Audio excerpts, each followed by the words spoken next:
喺陰山腳下運河旁邊，清平鎮自古以來都係水陸交通要道，鎮上嘅青石板路交錯縱橫，兩旁店鋪林立，碼頭嗰啲船圍密密麻麻，整日都響起船夫嘅呼號聲，同埋街巷之間熱鬧喧嚷嘅叫賣聲。不過呢種熱鬧繁華嘅市井煙火，偏偏好似同鎮西邊嗰座破爛小院完全隔絕咗咁。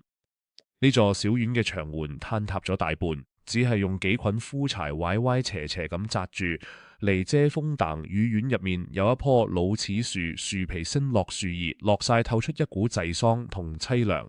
呢度就係劉家嘅祖宅。劉家嘅老人家叫劉實，年過60個背脊，掹到好似拉緊咗嘅硬弓咁。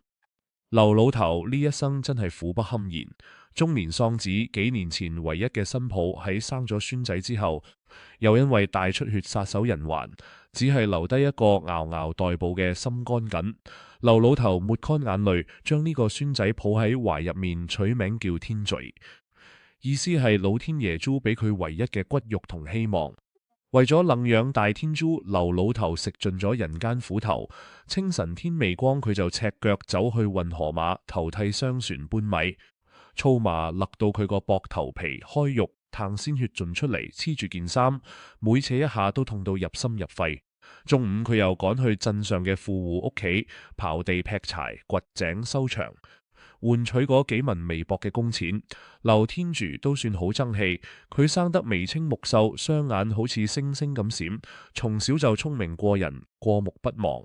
5歲已經背得出《三字經》、千字文。7歲跟鎮上私塾嘅張先生讀書，只係用咗1年時間就將4書5經背到滾瓜爛熟。張老先生每次睇住劉天嘴寫嘅文章，都會摸住蘇賬丹。呢個仔簡直係文曲星下凡，將來如果遇到機緣，一定能考取功名，飛黃騰達。劉老頭聽咗呢番話，心入面甜過食蜜糖。為咗供孫仔讀書，佢連祖傳最後嗰2針薄田都賣埋，甚至喺大雪紛飛嘅寒冬針票月冒雪上山採藥，凍壞咗2隻腳趾。但每當夜深人靜，睇住孫仔喺豆油燈下苦讀嘅側影，聽住嗰啲高低起伏嘅咀讀聲，劉老頭就覺得全身嘅酸痛一掃而空。喺呢個清平鎮上，同劉天柱年紀差唔多嘅，仲有鎮東邊大財主李半成嘅獨生女叫李夢兒。李半成靠住運河漕運同埋開當鋪起家，家財萬貫，號稱半個清平鎮都姓李。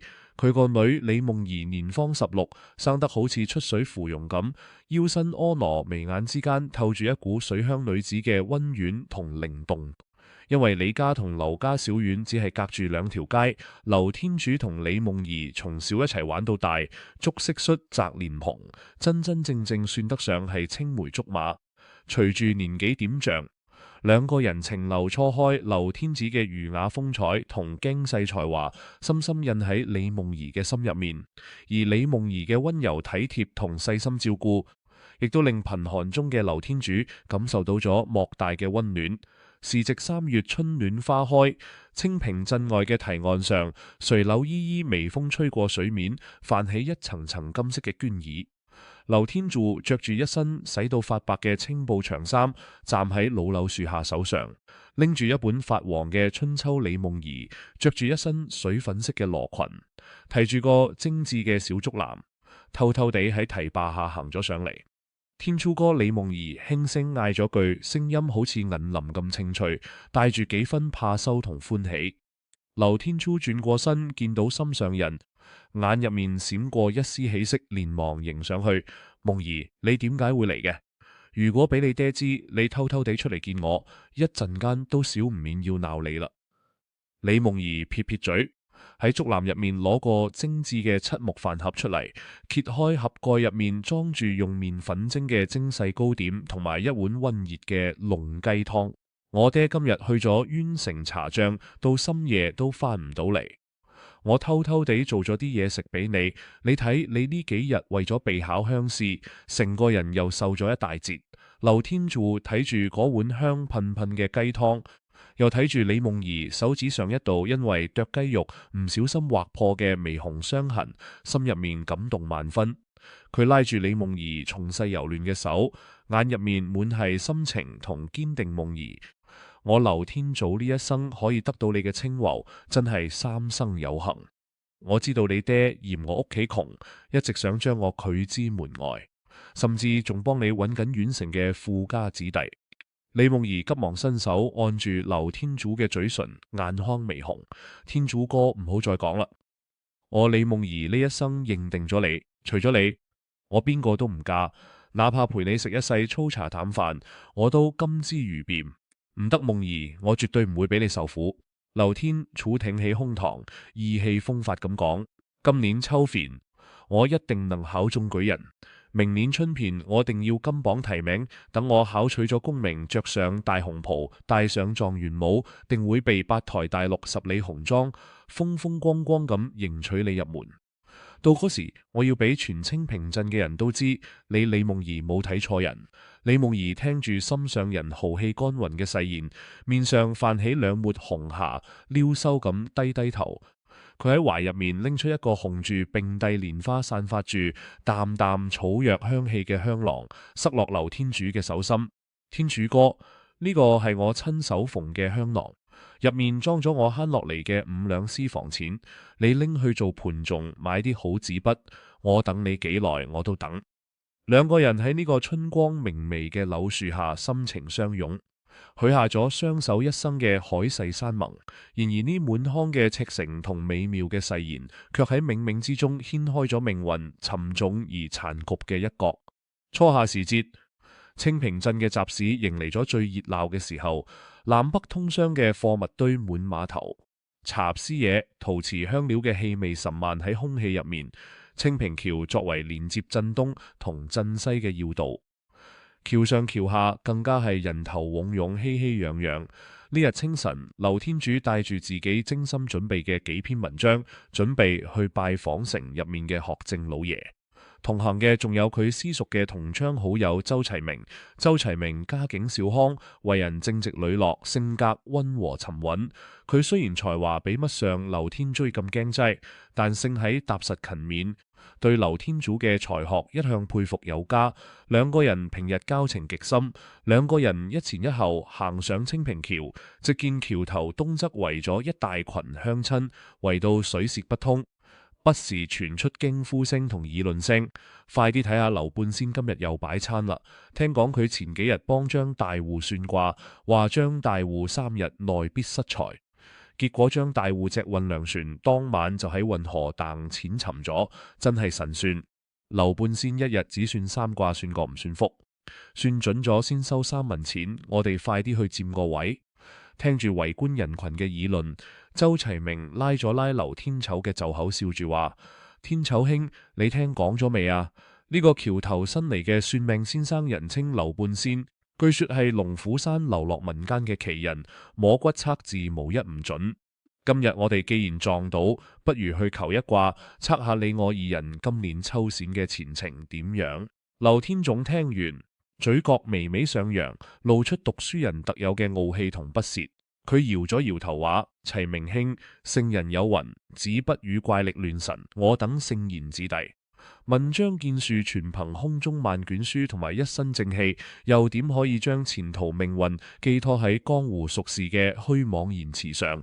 不過係啲招搖撞騙、博取關注嘅寄託玩咗。哎呀，天楚兄，權當圖個吉利玩下啫，何必咁認真呢？周齊明生性隨和，硬係拉住劉天宗則擠入人群。即見橋頭樹蔭下擺住一張簡陋嘅木禮，呢上放住一桶竹籤、一盤清水同埋一塊墨玉。呢後坐住一位身穿破爛灰色道袍嘅盲眼老者，老者面容枯槁，鬚髮皆白，雙眼蒙住一塊洗到發白嘅黑布，顯然係一位盲人。老者手上面握住一根磨到光滑嘅竹杖，整個人坐喺嗰度沉靜如水，透住一股講唔出嘅詐意同神秘。下一位劉半仙聲音沙啞，但字字清晰咁傳入眾人耳入面。周齊明連忙掏出3文錢放喺膝上，伸出手話：老先生在下周齊明，想請先生摸骨測一測今年科舉嘅運氣。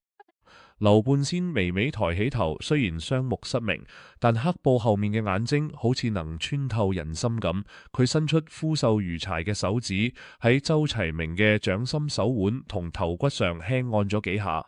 勒蘇話：呢位公子骨骼端正，靈台清明。你胸中雖然冇經世之才，但勝喺心存善念，厚德載物。今年鄉試你可以掛榜美中舉，將來官至七品知縣。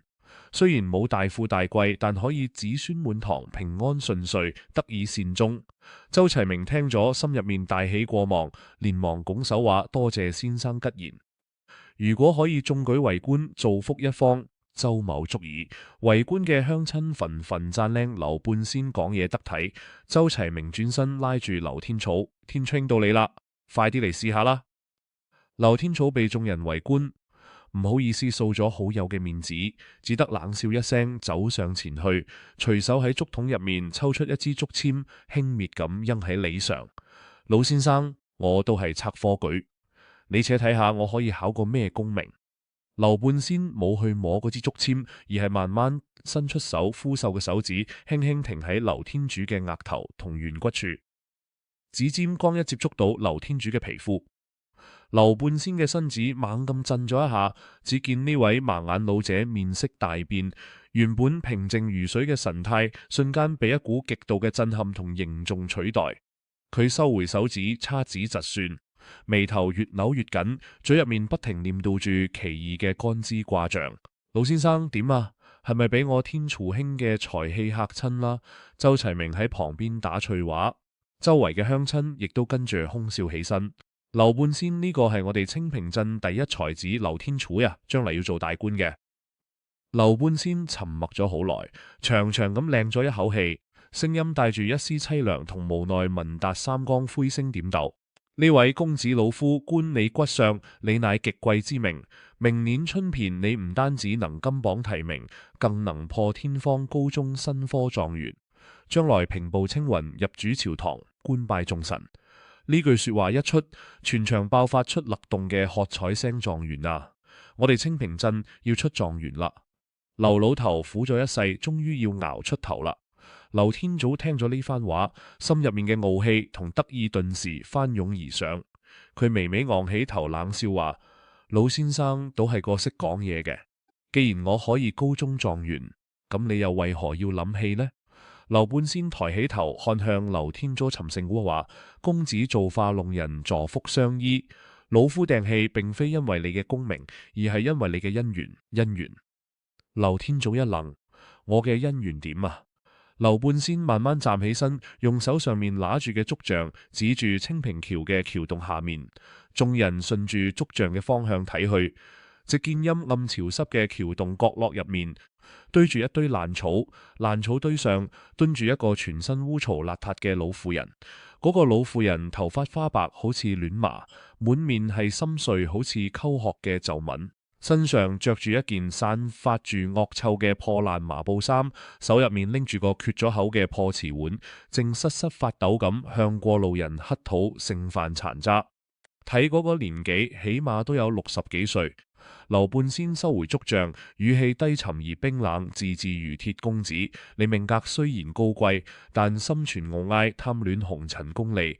你將來嘅結髮妻子，並非咩門當戶對嘅大家門秀，亦唔係咩千金小姐，正係橋洞下呢位60幾歲污糟邋遢、無家可歸嘅乞討老婦。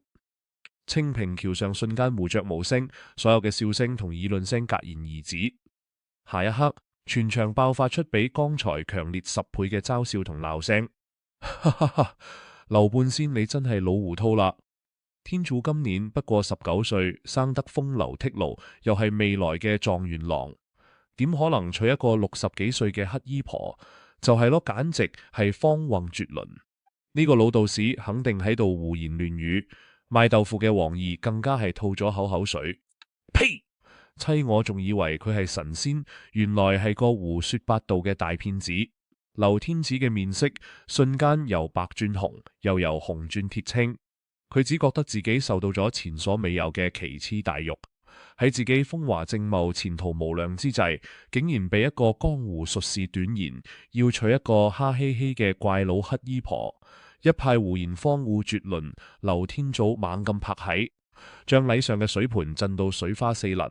佢指住劉半仙個鼻怒鬧：我劉天子自小飽讀聖賢書，將來就算娶唔到高門淑女，都絕對唔可能同呢啲街頭乞衣婆有半點瓜葛。你呢個神棍為咗博人眼球，竟敢喺度信口雌黃侮辱本公子！劉天總喺懷入面掏出3文錢，狠狠咁扔喺劉半仙身上，甩袖怒道：若非睇喺你年羅雙目失明嘅份上，本公子今日定要送你去官府治罪。齊明兄，我哋走。劉天宗頭也不回咁怒氣，匆匆咁離去。周齊明深深咁睇咗劉半仙一眼，又睇咗睇橋洞下嗰個一無所知仲喺度乞討嘅老婦，心入面莫名升起一股寒意，只得搖搖頭小跑咁追劉天蠢去。算命偷錢，劉半仙冇去拾地上面嘅銅錢，佢坐喺凳仔上，任由周圍鄉親嘲笑散去。佢臨摸住竹杖黑布下嘅眼角流落一滴雲浪嘅眼淚，輕聲喃喃道：萬般皆係命，半點不由人。人心朝過福，天道好輪迴啊！自從清平橋事件之後，劉天柱將劉半仙嘅預言視為畢生大踩，讀書更加刻苦拼命，發誓要用功名利力將呢個荒蕪嘅預言狠狠碎屍萬段，抽去春來。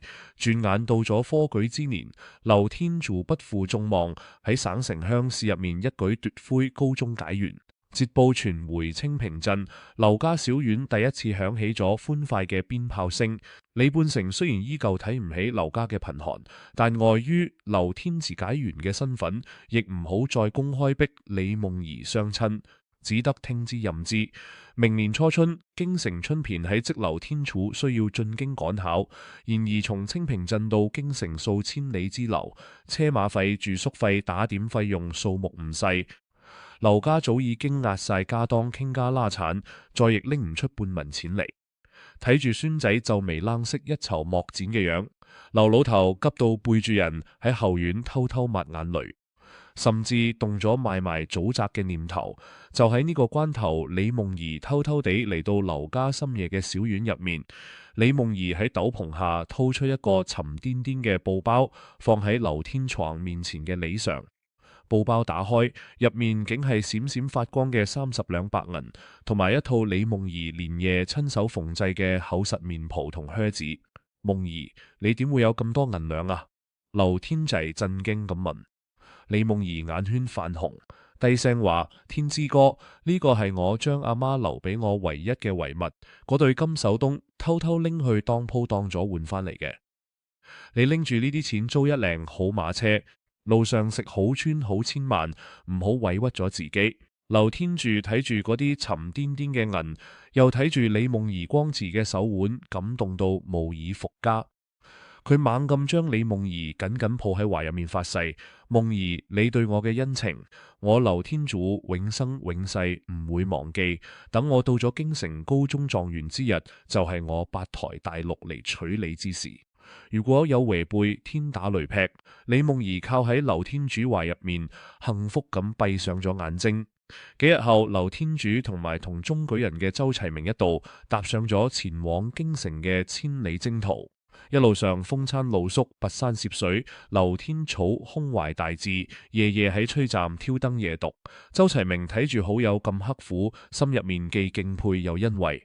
到咗京城，正值陽春3月。京華大地，繁華無匹。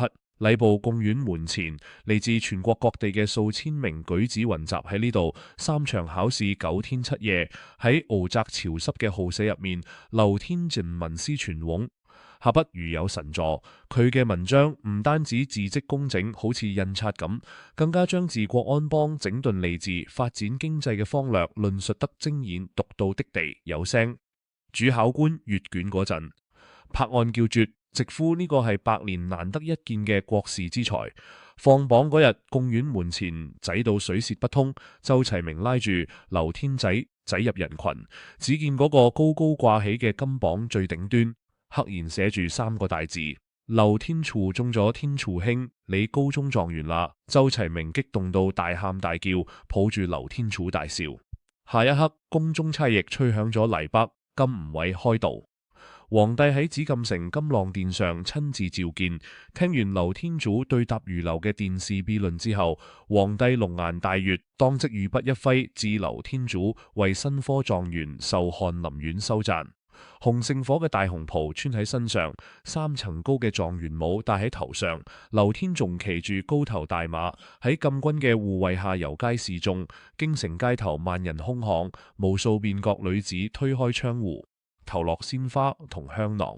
嗰一刻，劉天子站喺咗人生嘅最權風風，吹過佢嘅面噃，佢呼吸住京城繁華嘅空氣，心入面充滿咗無盡嘅狂喜同闊傲。劉半仙。你睇到未啊？我劉天寵係狀元，我係天下間最有才華嘅人，我點會娶咩乞兒婆？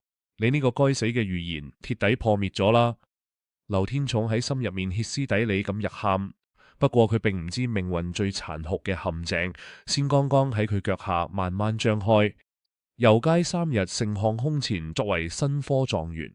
劉天祖很快就成為京城達官貴人爭相拉勒嘅對象，而喺呢啲權貴之中，最有權勢嘅莫過於當朝吏部尚書王大人。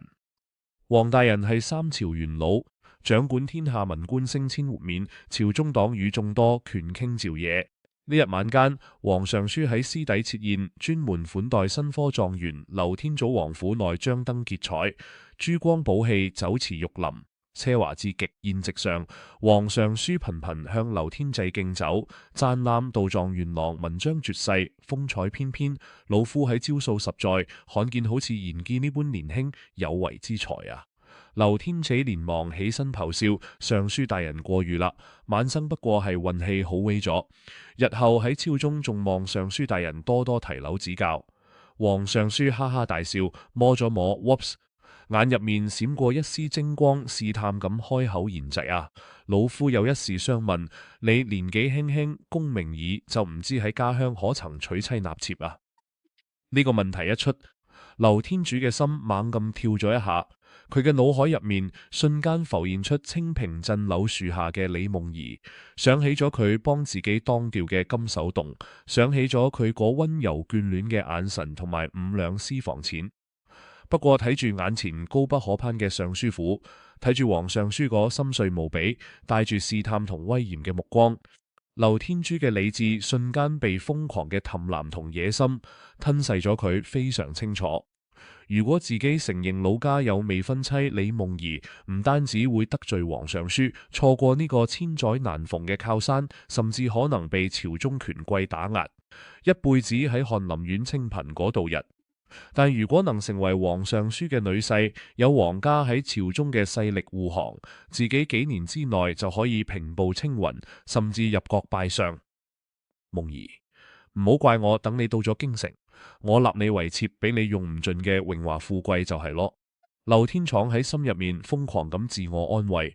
想到呢度，劉天闖牙一咬，面向王尚書躬身深深一拜，滴地有聲咁講：回尚書大人，晚生自小一心只讀聖賢書，家境貧寒，一心追求功名，至今未曾娶妻，更加冇任何婚約喺身。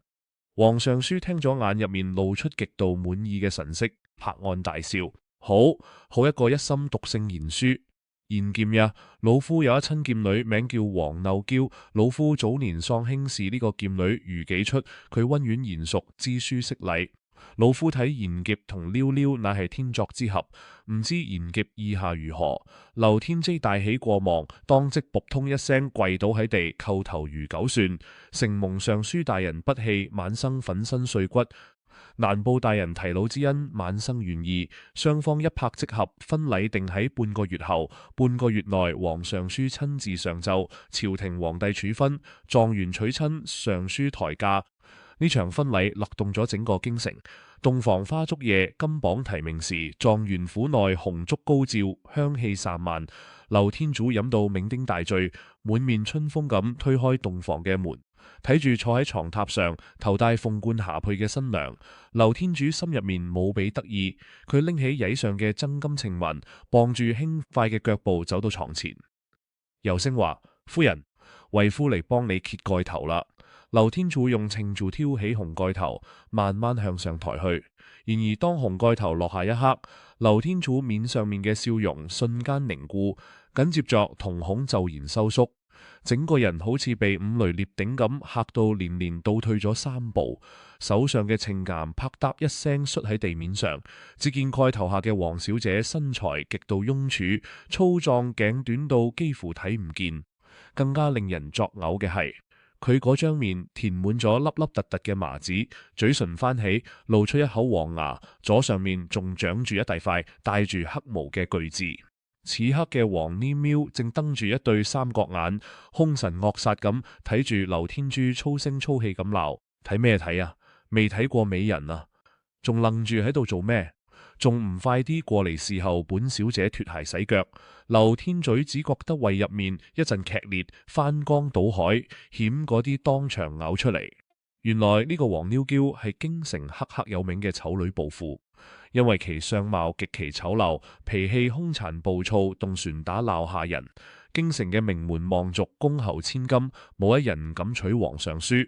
為咗將呢個灌辣醜陋嘅禁女推出去，先至故意找上咗冇京城背景、急於攀附權貴嘅新科狀元劉天柱。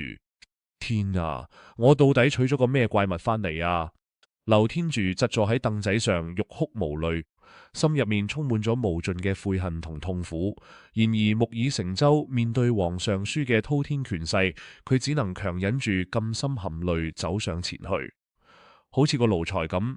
事後呢位醜陋霸道嘅尚書千金，遠喺數千里之外嘅清平鎮，李夢兒正經歷住人生中最煎熬嘅歲月。劉天柱高中狀元嘅消息傳回鎮上嗰陣，李夢兒歡天喜地，穿上咗最靚嘅衫，日日守喺鎮口嘅老柳樹下，盼住心上人八抬大轆嚟娶自己。不過1個月過好咗，2個月過好咗，八抬大轆冇等到，等嚟嘅卻係從京城趕考回鄉嘅同窗周齊明帶嚟嘅驚天噩耗。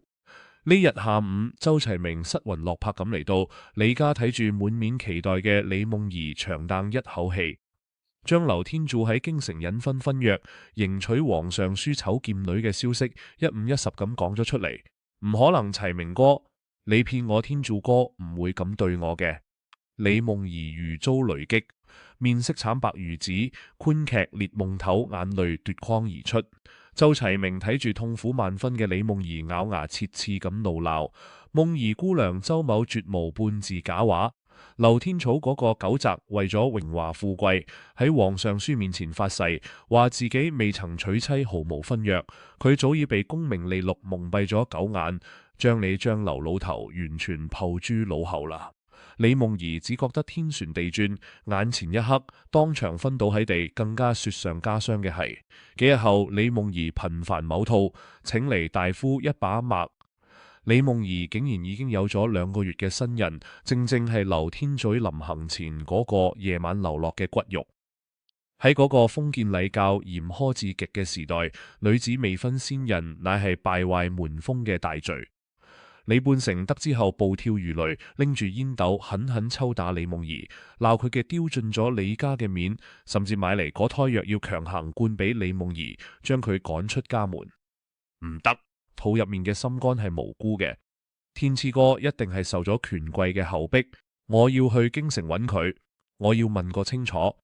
李夢兒拼死打翻咗藥碗，深夜趁住屋企人熟睡，爬牆逃出咗李家大院。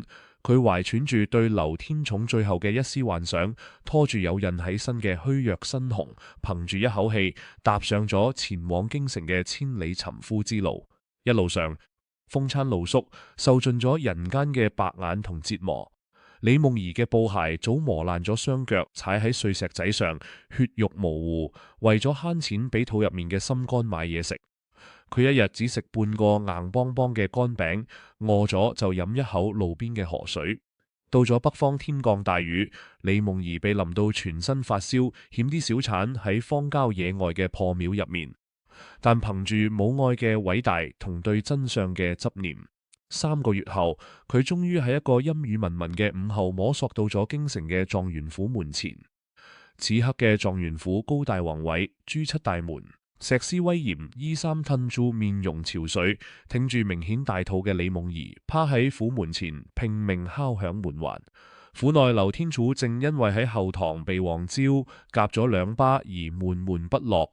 聽聞門外有個嚟自清平鎮挺住大肚枝嘅女子，自稱係自己嘅未婚妻，嚇到魂飛魄散。佢深知，如果俾皇上書或者御史台知道自己剖棄原配欺君紛紛，輕則革職查辦，重則招嚟殺身之禍。劉天主慌忙跑出府門，一手拉住李夢兒嘅手臂強行，將佢拖入咗府旁偏僻陰暗嘅死胡同入面。夢兒，你點會走嚟京城啊？你發咩跌啊？劉天之壓低聲音，面色擰地咁低後。李夢兒睇住眼前穿住錦衣廿藍卻面目全非嘅心上人，淚水好似斷線嘅珍珠咁滾落。天珠哥，真係你？佢哋都話你喺京城娶咗尚書嘅劍女，我唔信。天珠哥，你睇我懷孕啦？呢個係你嘅骨肉啊！李夢兒拉住劉天珠嘅手，貼喺自己隆起嘅肚皮上。不過劉天珠觸碰到嗰滾葱嘅肚皮，就好似觸碰到烙鐵一樣，猛咁將手抽咗返嚟，眼入面冇半點重逢嘅喜悅，只有無窮無盡嘅厭惡、恐慌同狠毒。夠啦，唔好再講啦！劉天珠狠狠甩開李夢兒。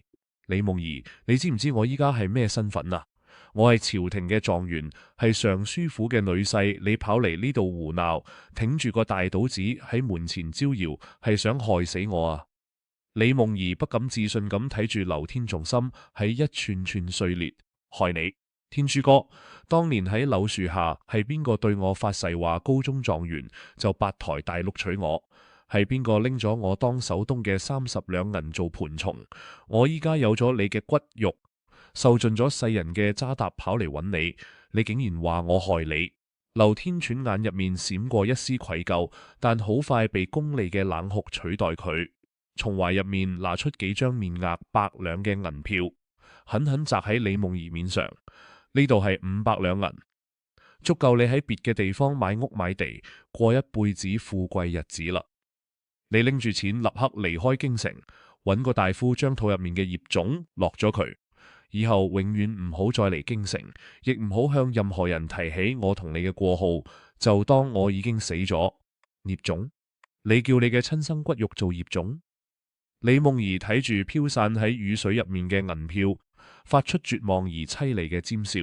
佢猛咁彎腰拾起嗰啲銀票，當住劉天主嘅面，將佢哋撕到粉碎，紛紛揚揚咁撒喺劉天主嘅面上。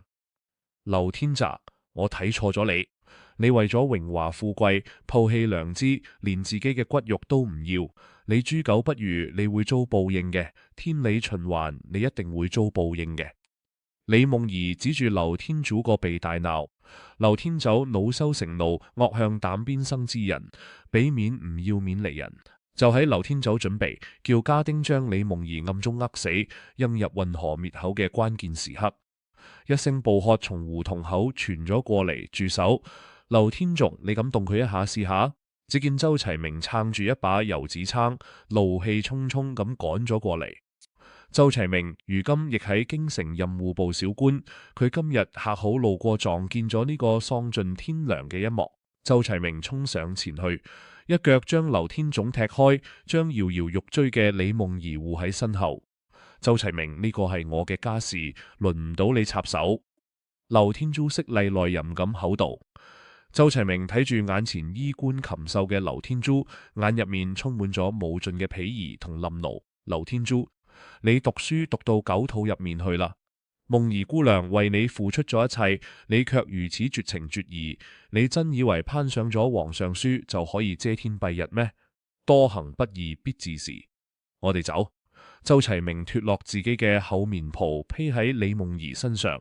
扭扶住心灰意冷、幾乎砸軟嘅李夢兒，冒雨離開咗狀元府。劉天古站喺雨入面，睇住兩個人離去嘅背影，雙拳緊握，眼入面閃過一絲冰冷嘅殺意同恐慌。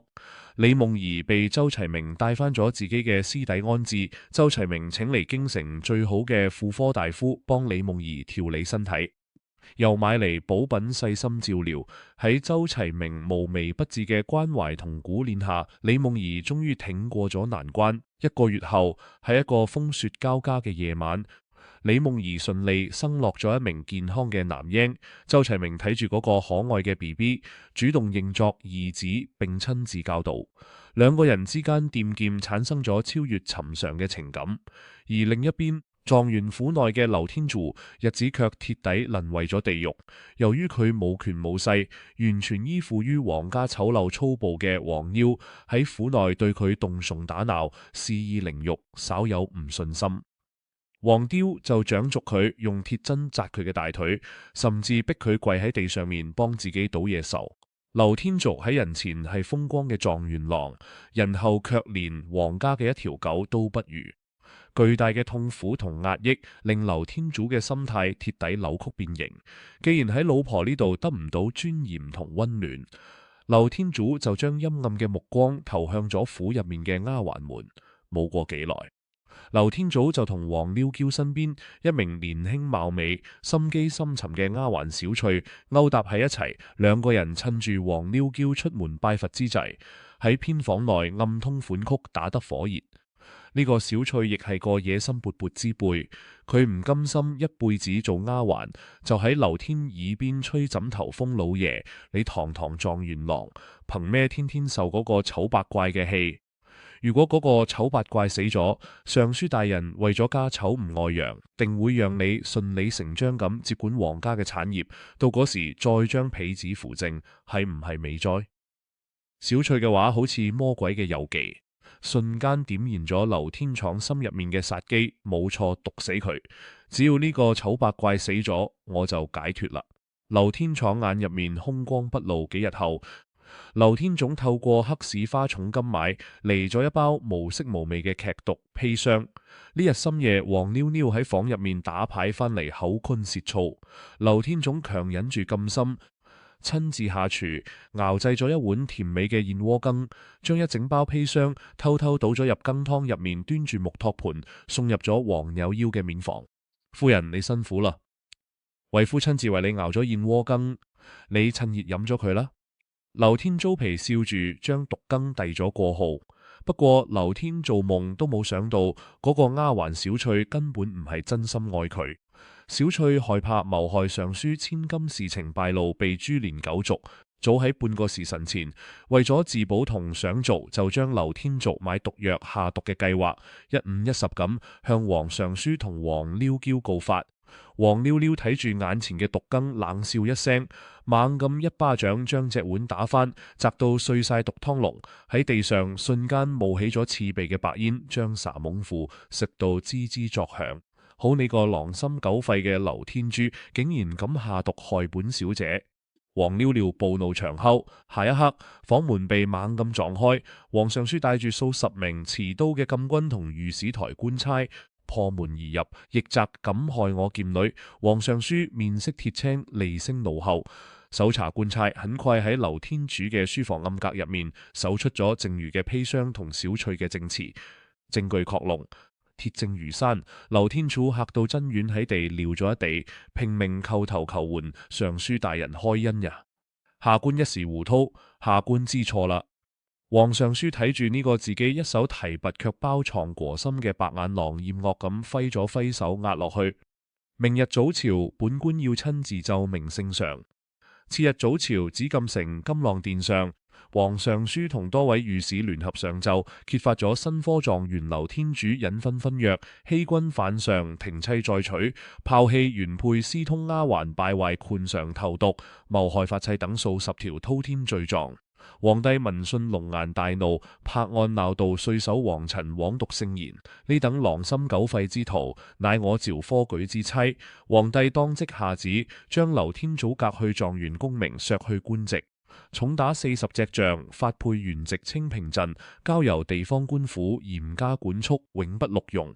喺刑部嘅刑場上，粗壯嘅木杖重重甩喺劉天傳嘅屁股同背脊上，打到佢皮開肉彈、骨折筋斷，慘叫聲響，鐵雲燒。發配出京嘅嗰日，天降大雪，劉天祖帶住重枷，披頭散髮，一身血污。好似一條死狗咁被差役拖住往城外行去。喺城門外，周齊明同李夢兒站喺雪地入面，李夢兒懷入面抱住襁褓中嘅 BB， 眼神冰冷而平靜咁睇住狼狽不堪嘅劉天楚。劉天楚見到李夢兒眼入面閃過極度嘅震撼、懊悔同乞求，佢掙扎住想白過號。夢兒救我，我知道錯啦。周齊明冷冷咁擋喺李夢兒身前，字字如刀。劉天重多行不義必自時，呢一切都係你貪婪絕情應得嘅報應。差役揚起皮鞭，狠狠抽喺劉天之面上。快啲行！睇咩睇？喺漫天飛雪同世人嘅唾鬧聲中，呢位昔日風光無限嘅狀元郎，好似一隻喪家之犬咁，疾遠住被押翻咗清平鎮。狀元郎被革職打隻仗，狼毛宏翻原籍嘅消息，比春風傳得仲要快，一夜之間勒動咗整個清平鎮曾經高高喺上比全鎮人奉為驕傲嘅文曲星，如今變成咗街頭巷尾人人唾鬧嘅無恥小人白眼狼。劉天子被扔返劉家小院後，身受重傷，下唔到床。劉老頭睇住孫仔嗰被打到爛肉橫飛嘅屁股同絕望嘅神情，老淚縱橫，連夜請嚟大夫敷藥療傷。1個月後，劉天楚傷勢稍好，試住走出院門。然而，佢剛一出現喺街口，迎面而嚟嘅就係鄉親們無情嘅唾鬧同白眼。隔壁賣豆腐嘅黃二直接拱咗一桶臭水喺佢腳下鬧：呸狗！東世當年夢兒姑娘對你咁好，你居然抱棄人家，仲下毒害人，真係丟盡咗我哋清平鎮嘅面集。貨鋪嘅張大良更加係領住一群小朋友，一邊扔臭雞蛋同爛菜脯，一邊唱住打油詩狀、元朗、心腸黑、炮妻戲子食毒藥，如今變成喪家犬臭雞蛋砸喺劉天仔面上，蛋黃留咗一面上巨大嘅心理落差，名譽掃地同世人嘅爭答，令劉天曹本就無嗌敏感嘅內心鐵底崩潰咗，佢唔敢再出門，整日躲喺陰暗潮濕嘅房入面借酒消愁。佢瘋狂咁酗酒，砸爛屋企嘅碗碟桌椅，甚至對手足無措嘅老祖父劉老頭大口大叫，拳腳相向，都係你呢個老不死冇用。如果你有錢有勢，我何至於去攀附皇上書？我何至於能落到今天呢個地步？哈哈哈！我係狀元，我係朝廷狀元啊！劉老頭睇住曾經聰慧懂事，如今卻變成狂躁走鬼嘅孫仔，心如刀割。老頭深知孫仔呢係失咗魂入咗魔，如果再咁落去，要唔咗幾耐，呢個仔唔係飲死就係自尋短見。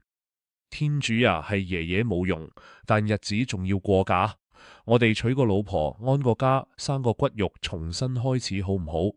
劉老頭哭住勸，劉天柱飲到爛醉如泥，狂笑嘲：娶老婆，全鎮人都當我係狗，邊家姑娘願意嫁俾我呢個廢人？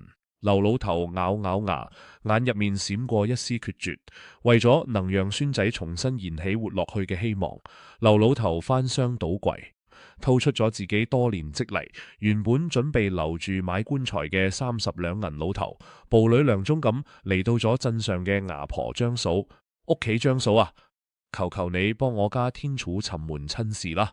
劉老頭跪倒喺地，將30兩銀奉上，要求唔高，只要係個能過日子嘅女人，能照顧天祖，知冷知熱，就得求你救下天祖啦！牙婆張嫂睇住嗰30兩白銀，眼珠子一轉，如今劉天祖名聲臭不可聞，好人家嘅問女自然死都唔嫁。但張嫂為咗吞落呢30兩銀，轉念一想，突然想起城外剛好有一個無依無靠上門求個落腳地方嘅苦命老婦人。張嫂拍住胸口保證劉老頭：你放心，包喺我身上。城外正好有一戶人家，女子命苦，正想揾個落腳嘅地方，雖說年紀稍微大咗少少，但會疼人。明晚我就把人用小粒幫你送過門嚟。劉老頭聽完大喜過望，只當係遇到咗合適嘅人選，急忙返屋企打掃收拾新房，貼上咗歪歪扭扭嘅紅裸字，準備舉辦一場簡陋嘅婚禮啊！婚禮呢日夜幕降臨，劉家小院外冷冷清清，冇一個鄉親前嚟築下，只有風吹樹葉嘅沙沙聲，顯得格外散意同凄涼。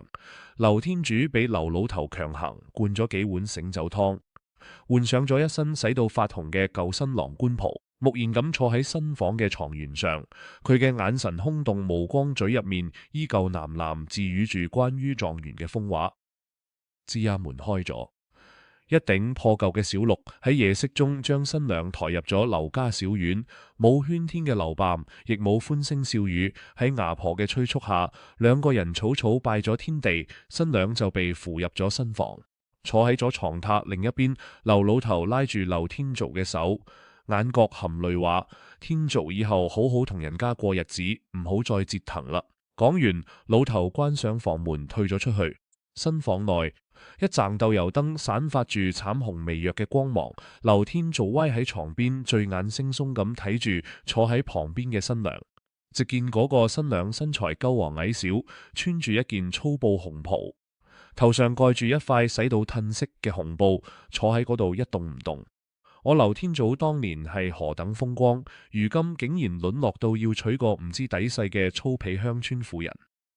劉天造自嘲咁笑咗笑，隨手拎起禮上嘅呈真，搖搖晃晃咁走到新娘面前，算啦，反正我呢一生已經鐵底毀咗，管佢係醜係靚，能伺候本狀元就得。劉天總伸出呈真，插進紅布邊緣，用力向上一挑，啪嗒，紅蓋頭滑落地，而劉天仔手上嘅稱贈亦重重咁砸喺咗地面上。只見蓋頭下嘅新娘根本就唔係咩年輕女子，嗰係一張填滿深邃接皺到好似塊陳皮咁嘅面，頭髮花白稀疏，雙眼緩紅無光，嘴入面嘅牙齒早已掉光咗大部分，嘴角仲掛住一絲古怪神異嘅笑容。睇嗰個年紀小講都有60幾歲。劉天造定睛一看，呢張面孔竟係如此恐怖咁眼熟，呢唔正係3年前佢喺清平橋頭遇到嘅嗰個身穿破爛麻布，全身散發住惡臭，喺橋洞爛草堆入面乞討嘅老婦人嗎？唔可能，呢個唔可能。劉天造如遭雷擊，全身無法站立，連連後退，撥通一聲，重重跌坐喺地上，發出驚恐至極嘅尖叫。床上面嘅老婦人王氏慢慢抬起枯瘦如柴，好似雞爪咁嘅手睇住劉天造，發出咗沙啞嘅咳嗽同笑聲。相公，你挑咗蓋頭，以後我就係你嘅娘子啦。3年前清平橋頭盲眼道士劉半仙嗰低沉好似嚟自地獄嘅聲音，喺呢一瞬間喺劉天造嘅腦海入面，好似萬道驚雷般勒然炸響。公子，你命格雖然高貴，但你將來嘅結髮妻子正正係橋洞下呢位60幾歲污糟邋遢無家可歸嘅乞討老婦。預言成真咗，劉半仙冇騙我，呢一切都係真嘅。劉天造死死瞪住眼前嘅老婦，又聯想到自己呢3年嚟從狀元跌落雲端，停妻再娶，被打直仗，身敗名裂嘅所有慘痛遭遇，巨大嘅恐懼，無邊嘅悔恨，荒誕嘅屈辱，同埋鐵底嘅絕望，好似一股醃湧嘅洪水，喺一瞬間鐵底沖垮咗佢僅存嘅最後一絲理智，佢嘅神經鐵底崩斷咗。我係狀元，我係狀元郎。劉天子指住床上面嘅老婦，發出狂亂而驚悚嘅尖笑，佢嘅眼角流出咗鮮血，手舞足蹈咁瘋跑起身。老乞衣婆，你係狀元夫人！大家快啲嚟睇下呀！狀元郎娶咗老乞衣婆做夫人啊！哈哈哈哈！劉天柱猛咁拉開房門，赤住雙腳發瘋似咁衝入咗漆黑暴風雨嘅夜色入面。天柱，天柱，你去邊啊？劉老頭聽到慘叫趕出嚟，卻只睇到孫仔狂亂遠去嘅背影。嗰一夜，清平鎮所有鄉親都聽到咗劉天柱嗰淒厲瘋癲絕望嘅狂笑同哭喊聲，喺冰冷嘅運河邊久久回蕩。次日清晨，大雨初晴，啲人喺清平鎮外嘅運河碼頭邊發現咗劉天追嘅一隻破鞋子，運河水滔滔東流。受盡刺激發瘋嘅劉天柱喺深夜跳入咗冰冷刺骨嘅運河入面。3日後，佢嘅屍體喺下游幾十里外嘅淺灘上被共民撈咗上嚟，早已被魚蝦咬到面目全非，慘不忍睹。昔日驚贈一時嘅清平才子新科狀元，終係以咁樣極其荒誕而悲慘嘅方式，結束咗佢罪惡而短暫嘅一生。劉天仔嘅死俾劉老頭帶嚟咗致命嘅毀滅性打擊。喺運河邊抱住孫仔個冰冷面目全非嘅屍入體，劉老頭哭到聲嘶力竭，幾度吐血昏厥。佢一生辛苦，搬米袋、刨地、壓晒家當，將所有嘅希望同愛都寄託喺孫仔身上，到頭嚟卻係白髮人送黑髮人，落得個家破人亡、斷子絕孫嘅下場。辦完極其慘淡嘅喪事後，劉老頭萬念俱灰，佢坐喺空疏兜死一般沉寂嘅破屋入面，睇住低上孫仔小時候用過嘅寫字板同舊書卷，眼入面冇咗一絲光彩。天際啊，爺爺嚟陪你啦！劉老頭慘笑咗一聲，揾嚟一根粗麻痕搭喺咗房梁上，打咗個死結。老頭搬嚟一張破凳仔站咗上去，將頸伸入咗身圈入面。閉上眼睛，雙腳用力一踢，啪！凳仔倒地，麻軒瞬間勒緊咗劉老頭嘅頸，窒息咁襲嚟，老頭嘅雙腿喺空中劇烈掙扎住。喺此千牛一髮之際，房門被猛咁撞開，一個老婦人嘅身影好似風咁踏咗進嚟，死死抱住咗劉老頭嘅雙腿，拼盡全力向上頂去，同時用沙漠嘅聲音大喊：救命啊！嚟人啊！救下劉老頭嘅，正正係嗰個新婚之夜嚇風流天主嘅老婦人黃氏。黃氏用菜刀砍斷咗麻身，將面色紫紅、大口喘氣嘅劉老頭扶到咗床上。睇住尋死肯活嘅劉老頭，黃氏眼圈紅咗，大聲訓斥：劉老哥，你糊塗啊！你死咗有乜用啊？劉老頭趴喺床上，捶胸頓足咁嚎啕大哭：我活住仲有咩意思啊？孫仔冇咗劉家絕後啦，全鎮人都笑我根本係個罪人啊！黃氏甩咗一口氣，俾劉老頭倒咗一杯溫水，慢慢坐喺床邊沉聲話：老哥，我知道你心入面苦，但天知嘅死怪唔得別人，係佢自己心術不正，貪戀功名，抱棄良知招嚟嘅惡果啊！佢如果不害人，點會落得今天呢個地步？預言不過係睇透咗佢嘅本性暈咗。黃氏擦咗擦眼角，講起咗自己嘅身世。老哥，其實我都係個天下間最命苦嘅人。20年前，我家鄉河南發大水，村仔冇咗我和老公，仲有我嗰只有7歲嘅小兒子喺逃荒路上走散咗。呢啲年嚟，我一路乞討，受盡咗人間嘅折磨，流落到呢個清平鎮橋洞下。牙婆騙我話幫我揾個落腳食飯嘅地方，將我賣咗嚟你屋企。老哥，既然我進咗劉家嘅門，飲咗你家嘅一碗水，我就係劉家嘅人。天租唔喺度，你就係我嘅兄長，我哋兩個半截身子埋進土入面嘅老骨頭，相依為命活落去。只要有我一口食嘅，我就絕唔讓你餓住。聽住黃氏發自肺腑、真摯無比嘅話語，劉老頭冰冷絕望嘅心，終於湧出咗一絲久違嘅溫暖。佢睇住面前呢位雖然面貌醜陋，卻心腸極好、堅韌不拔嘅老婦人，終於打消咗自盡嘅念頭，放聲大哭起身。從嗰以後，清平鎮西頭嘅小院入面多咗2個相依為命嘅老人。黃氏勤勞能幹，雖然上咗年紀，但手腳麻利。佢每天清晨起來打掃院子、種菜養雞，縫縫補補，將破舊嘅小院收拾得井井有條。劉老頭亦喺黃氏嘅關懷下，重新振作起身，發揮年輕時嘅手藝。喺院入面編繡竹籃竹椅，拎去集市上賣。雖然生活依然清苦，冇咗往日狀元及第嘅幻想，但小院入面卻多咗一份煙火氣同真正嘅寧靜溫馨。鄉親們睇到黃氏咁孝順照顧劉老頭，亦漸漸改變咗態度，唔再羞辱劉家偶爾，仲會送嚟一啲米麵蔬菜。光陰荏苒，日月如梭，轉眼過去咗5年。呢5年入面，劉老頭同黃氏就好似真正嘅親兄妹一樣，互相扶持照顧，度過咗無數個風風雨雨嘅春夏秋冬。劉老頭早已釋懷咗過往嘅沉痛，將黃氏視為自己生命中最珍貴嘅依靠。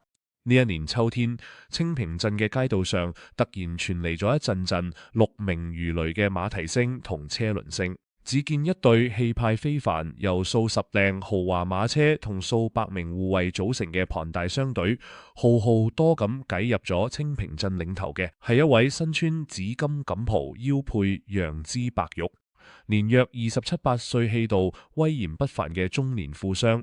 商隊喺鎮中心停低，富商跳落馬背，拎出高額賞銀，向鎮上嘅鄉親們打聽。諸位鄉親喺下打聽一位老婦人，佢姓黃，今年約67歲，20年前喺河南水災中同屋企人走散。5年前佢曾喺清平鎮清平橋頭乞討，唔知哪位鄉親知道佢嘅下落，喺下院以重金相酬。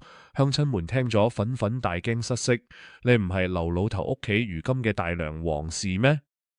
賣豆腐嘅黃義急忙指路，呢位老爺，你講嘅黃大娘就喺鎮西頭劉家小院入面。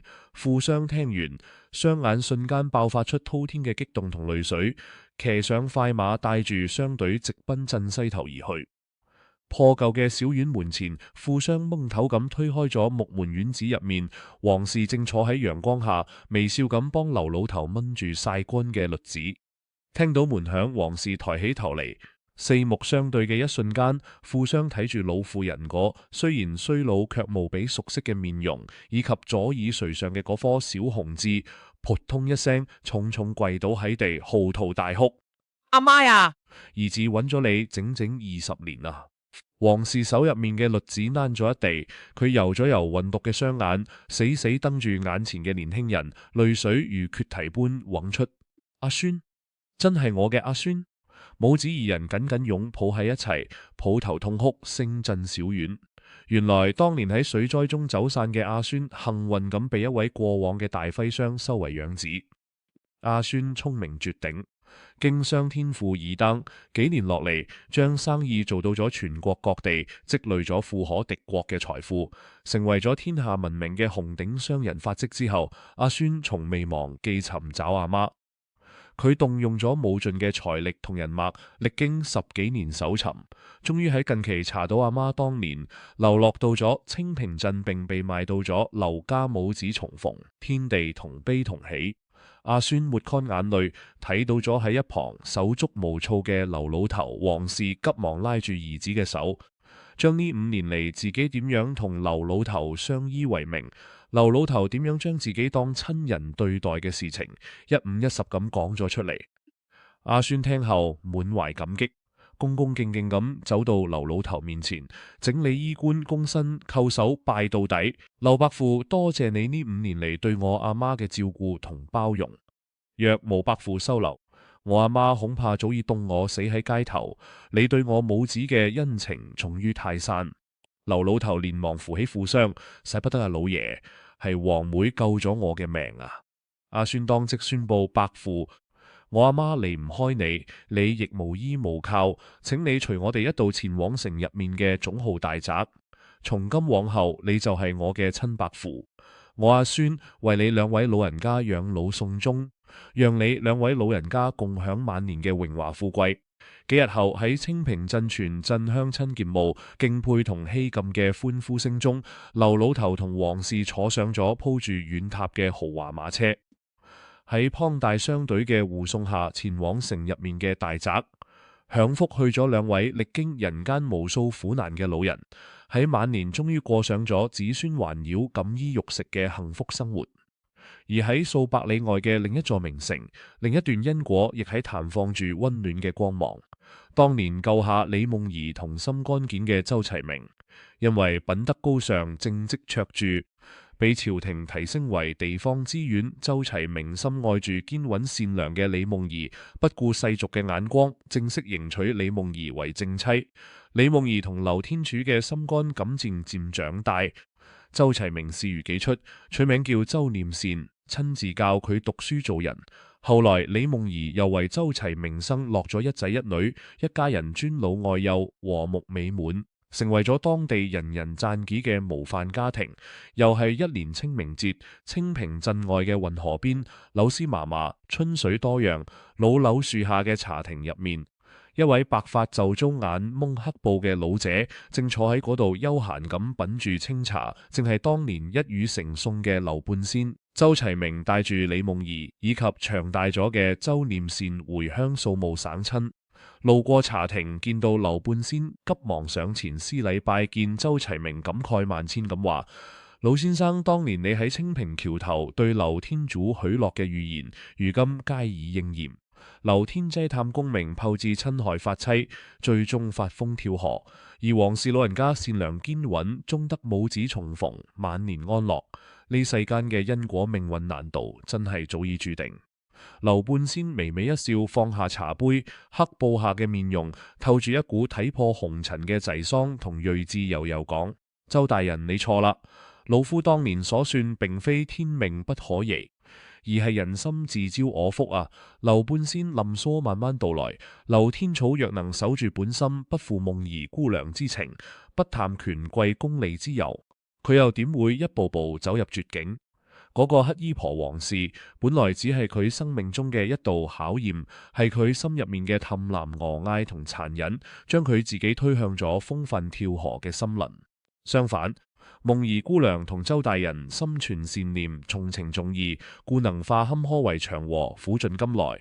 黃氏老婦勤勞善良，故能得享天倫之樂，天道無親，常與善人。呢世上嘅所有預言，不過係人心善惡嘅一面鏡子磨咗。李夢兒聽完，若有所思，緊緊握住咗身邊周齊明嘅手，面上露出咗釋懷而幸福嘅微笑。